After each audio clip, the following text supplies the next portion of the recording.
bu millətin, bu dövlətin övladı, sevimli, qeyrətli bir övladı kimi bax. İndi bəlkə də bir 6 ay saxlayacaq bunu. Nə eləməlidir? Boğurluq eləməlidir. Özü də əskər verib, ən ağır bir yerdə xidmət edir övladı. Bunu Allah götürərmi? Bunu qanunlar götürərmi? Bunu bəndə götürərmi? Bu adam nə eləməlidir? Adam gedib etiraz eləyəcək, tutub şər atacaqsınız, basacaqsınız içəri. Şikayət eləyirsən, qəbul edən yoxdur.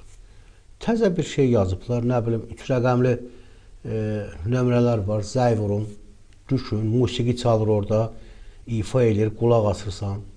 Nə vaxta qədər belə olacaq bu?